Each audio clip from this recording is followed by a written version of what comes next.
Welcome to Mayura creations friends. நம்ம வீட்டில் ரோஜா செடி இருக்கும். பார்த்திங்கன்னா கொஞ்சம் பழைய இலையோட தலையாமல் அப்படியே நின்றுட்டுருக்கும். ஒரு கொஞ்சம் நாளில் பார்த்திங்கன்னா அந்த செடி காஞ்சே போயிடும். அதை ரெக்கவர் பண்ணுறதுக்கு என்னங்க வழி அப்படின்னு தெரியாமல் நம்ம முழிச்சிட்ருப்போம். இப்போ பார்த்திங்களா, இது வந்து கவரில் இருக்க செடி. இது வந்து எனக்கு இப்படி தலையவே இல்லை. இந்த செடி பார்த்திங்கன்னா தெரியும். இந்த கண்டிஷனில் நிறைய பேர் வீட்டில் இருக்கும் செடி. இப்போ இந்த செடியை வந்து நான் மாடியில் தான் கொண்டு வந்து வச்சுருக்கேன். இப்போ இதை நம்ம தலையை வைக்கிறதுக்கு என்ன வழி அப்படின்னு பார்த்திங்கன்னா, இது பன்னீர் ரோஜா. இதில் இந்த பழைய இலைகள் இருக்குது இல்லையா, அந்த இலைகளை ஒரு இலை கூட நம்ம இதில் விடக்கூடாது. ஒரு இலை கூட இருக்கக்கூடாது. பூரா இலையும் நம்ம கட் பண்ணி விட்டுருணும். எதுக்குங்க பழைய இலையை கட் பண்ணி விடாட்டி அப்படியே உரம் போட்டால் வந்துடாதா? அப்படி ஒரு உரம் கொடுங்களேன் அப்படின்னு கேட்டால் உரம் இருக்குது. ஆனால் பழைய இலை இருந்ததுன்னா அந்த செடியில் தூண்டல் இருக்காது.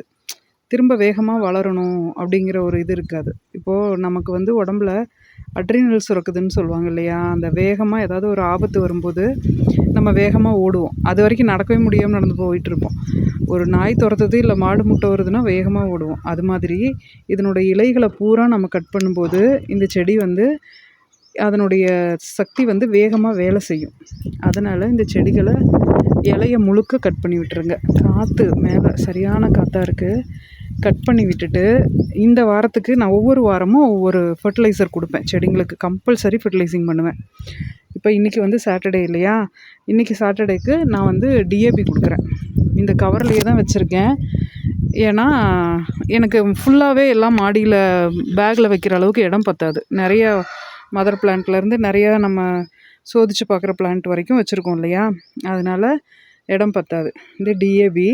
இந்த டிஏபி வந்து ஒவ்வொரு டைமும் ஒவ்வொரு கலரில் வரும். அதனால் எங்கள் வீட்டில் கருப்பாக இருக்குது, நீங்கள் போன வாட்டி கருப்பாக கொடுத்தீங்க, இப்போ என்ன இந்த கலரில் காட்டுறீங்கன்னு சொல்லக்கூடாது. இதை வந்து இந்த கவரில் போட்டுறணும். ஒரு கவருக்கு நான் காட்டின அளவு போதுமானது. போட்டுட்டு பூராமே கட் பண்ணி விட்டுட்டீங்க அப்படின்னா குப்புன்னு தளைஞ்சு வருங்க. காமிக்கிறேன் பாருங்கள் தளைஞ்சு வந்திருக்கிறத.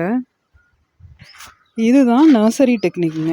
ஆனால் இந்த ஒரு உரத்துலையே தளைஞ்சு வந்து பூத்துருமா காய்ச்சிருமா அப்படிங்கிறது கிடையாது.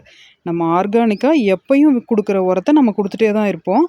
அதோட தூண்டல் வந்து இந்த டிஏபி தூண்டி விடும். அதை எப்படி பேராசிட்டமால் நமக்கு சடனாக ஒர்க் அவுட் ஆகுதோ அது மாதிரி. இதோ இங்கே பாருங்கள், இது வந்து ஒரு ரோஸு பழைய இலையாயிடுச்சு, மறுபடியும் தலையவே இல்லை, டல்லாகிடுச்சு. ஒரு வெரைட்டி ரோஸு.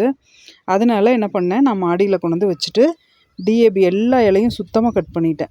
இது ஒரு பெரிய பாட்டில் இருக்கிற ரோஸு. நான் குட்டி குட்டி செடியெல்லாம் அதில் அடுக்கி வச்சுருக்கிறேன். மேலே தண்ணி ஊற்றுறதுக்கு ஈஸியாக இருக்கும், அதுக்கு நல்லா இறங்குங்கிறனால. தெரியும்னு நினைக்கிறேன் உங்களுக்கு. புது புது தளிராக வந்து அழகாக தளைஞ்சிருக்கும். இது வந்து இந்த 1 வீக்கு தான்.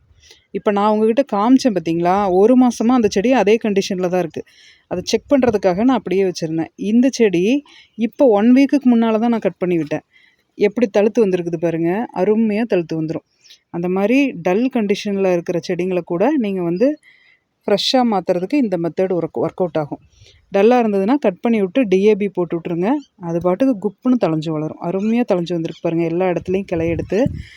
இது வந்து நர்சரி டெக்னிக்குங்க. ஏன்னா பெரும்பாலும் நிறைய பிளான்ட் வந்து நாங்கள் தூக்கி போட்டுற முடியாது. அதனால் வந்து அதை ரீபாட் பண்ணி ஏதாவது பண்ணி அதை காப்பாற்றணும் இல்லைங்களா, அதுக்காக இந்த வேலை நம்ம செய்வோம். இதை நீங்களும் ட்ரை பண்ணி பாருங்கள். உரங்கள் கொஞ்சம் கண்டினியூஸாக கொடுங்க. ஏன்னா நிறைய பேர் வந்து எங்கிட்ட கேட்கும்போது உரம் என்ன கொடுத்தீங்க அப்படின்னா ஒன்றுமே கொடுக்கலம்பாங்க. அதுக்காக தான் நம்ம காம்போ அது இதுன்னு போட்டு எப்படியாவது செடிங்களை காப்பாற்ற வைக்கணுங்கிறதுக்காக பார்க்குறோம். அதனால் உரம் கொஞ்சம் கண்டினியூவாக கொடுங்க. அப்போ தான் நம்மளுடைய உழைப்புக்கான ஒரு ரிசல்ட் இருக்கும். இது போல் பயனுள்ள தகவல்களுக்கு நம்ம சேனலை சப்ஸ்கிரைப் பண்ணுங்கள், லைக் பண்ணுங்கள், ஷேர் பண்ணுங்கள். தேங்க்யூ.